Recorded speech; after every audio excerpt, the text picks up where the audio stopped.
Assalamualaikum warahmatullahi wabarakatuh. Perkenalkan, nama saya Akbar Dewa Prastia dengan NIM D4002314. Di sini saya akan menjelaskan perbedaan power instantaneous, RMS, dan rata-rata. Yang pertama, terdapat power instantaneous, daya sesaat yang berubah-ubah seiring waktu. Dalam sistem atau lebih detailnya dalam sistem AC, tegangan dan arus terus berubah sepanjang waktu, sehingga daya yang dihasilkan atau hasil kali tegangan dan arus juga terus berubah. Bisa tinggi di satu momen, lalu turun di momen berikutnya. Ini sebabnya disebut daya sesaat, karena nilainya tidak tetap, tetapi naik turun dalam setiap siklus gelombang listrik.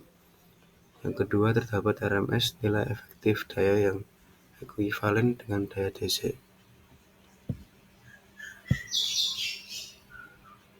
Sistem AC berubah-ubah, tetapi kita ingin tahu berapa nilai tetap atau setara dengan daya DC yang bisa memberikan efek yang sama pada beban listrik. RMS membantu kita menemukan nilai efektif dari tegangan dan arus AC, sehingga kita bisa menghitung daya dengan lebih mudah. Yang ketiga yaitu rata-rata, nilai daya yang diperoleh dengan merata-ratakan seluruh nilai daya dalam satu periode. Atau lebih detailnya, daya rata-rata adalah daya yang benar-benar digunakan oleh beban dalam satu siklus penuh. Misalnya dalam sistem AC, sebagian daya hanya bolak-balik tanpa benar-benar dikonsumsi atau disebut daya reaktif. Daya rata-rata hanya mempertimbangkan bagian yang benar-benar dipakai oleh perangkat listrik seperti bola lampu atau motor listrik. Slide berikutnya yaitu fenomena total harmonik. Yang pertama, terdapat pengertian distorsi dalam gelombang listrik akibat frekuensi harmonik tambahan. Yang kedua yaitu sumber peralatan elektronik, inverter, dan rectifier. Yang ketiga yaitu dampak efisiensi daya menurun, panas berlebih pada peralatan, dan gangguan sistem listrik. Solusinya yaitu penggunaan filter harmonik dan desain sistem kelistrikan yang lebih baik. Slide selanjutnya yaitu jenis-jenis rangkaian rectifier AC/DC. Yang pertama terdapat half wave rectifier, yaitu mengubah setengah gelombang AC menjadi DC. Yang lebih detailnya yaitu terdapat cara kerjanya. Saat gelombang AC berada di siklus positif, dioda mengantarkan arus dan menghasilkan tegangan pada output. Saat gelombang AC berada di siklus negatif, dioda menghambat arus sehingga tidak ada tegangan pada output. Akibatnya hanya setengah dari gelombang AC dikonversi menjadi DC, sehingga menghasilkan tegangan DC yang berdenyut. Kelebihan dari half wave rectifier ini yaitu sederhana dan mudah karena hanya menggunakan satu dioda. Kekurangannya yaitu efisiensi rendah karena hanya menggunakan setengah siklus AC. Itu yang pertama. Yang kedua, tegangan DC yang dihasilkan tidak stabil dan berdenyut besar. Yang kedua, terdapat full wave rectifier, yaitu mengubah seluruh gelombang AC menjadi DC. Adapun cara kerjanya yaitu pada siklus positif AC, dioda pertama mengantarkan arus sementara dioda kedua tidak aktif. Pada siklus negatif AC, dioda kedua mengantarkan arus sementara dioda pertama tidak aktif. Dengan cara ini, kedua siklus AC atau positif dan negatif dimanfaatkan untuk menghasilkan arus DC yang lebih stabil dibandingkan half wave rectifier. Adapun kelebihan dari full wave rectifier yaitu efisiensi lebih tinggi dibandingkan half wave rectifier. Yang pertama. Yang kedua, ripple lebih kecil sehingga lebih mudah dihaluskan menggunakan kapasitor. Adapun kekurangannya juga yaitu memerlukan transformator dengan center tap yang lebih mahal dan lebih besar. Yang kedua yaitu memerlukan dua dioda. Yang terakhir yaitu terdapat bridge rectifier, yaitu menggunakan 4 dioda untuk menghasilkan DC lebih stabil.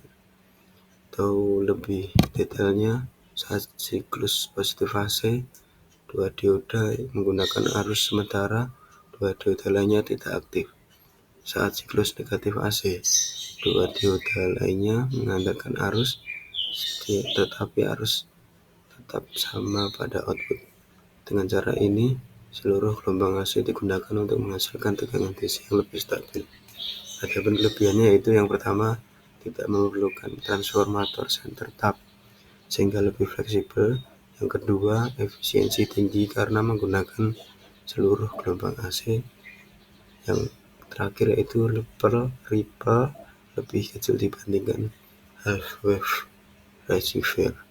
Adapun kekurangannya yaitu memerlukan 4 dioda sehingga rugi daya akibat tegangan satu di dioda lebih besar dibandingkan full wave rectifier dengan center tap.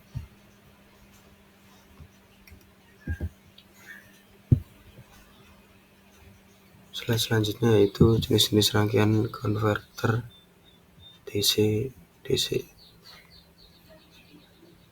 Yang pertama yaitu buck converter, menurunkan tegangan DC,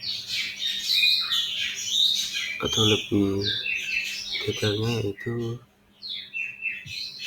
memiliki fungsi menurunkan tegangan DC dari fungsi ke output dan mempunyai cara kerja seperti saat saklar menyala, arus mengalir ke induktor dan menyimpan energi. Saat saklar mati, energi dilepaskan ke beban melalui dioda. Tegangan output selalu lebih kecil dari input. Contoh pengaplikasiannya yaitu power supply untuk mikroprosesor atau sensor yang membutuhkan tegangan lebih rendah dari sumber utama. Yang kedua itu terdapat boost converter, meningkatkan tegangan DC, atau lebih detailnya yaitu memiliki cara kerja seperti saat saklar menyala, induktor menyimpan energi.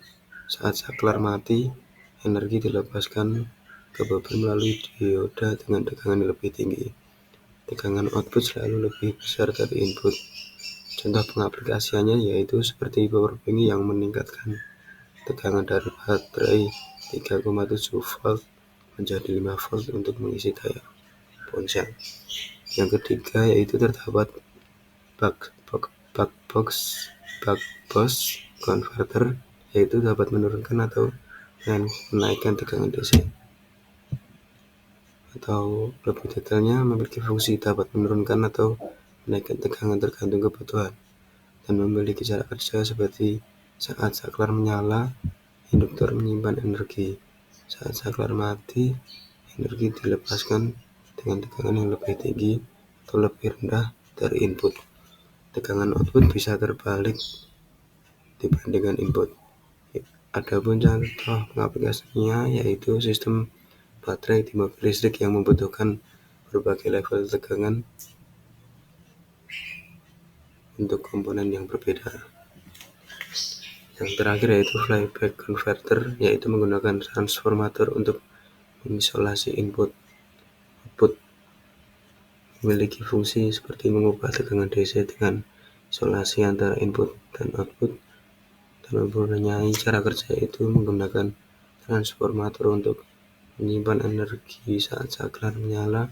Saat saklar mati, energi dilepaskan beban dengan tegangan yang lebih tinggi atau lebih rendah dari input. Isolasi listrik antara input dan output meningkatkan keamanan. Kesimpulan yaitu yang pertama, power instantaneous RMS dan rata-rata memiliki peran yang berbeda dalam analisis daya. Yang kedua yaitu total harmonic distortion dapat menyebabkan masalah kelistrikan dan perlu dikontrol. Yang terakhir yaitu rectifier AC/DC dan konverter DC-DC memiliki berbagai jenis sesuai dengan kebutuhan konversi daya. Terima kasih. Sekian dari saya. Wassalamualaikum warahmatullahi wabarakatuh.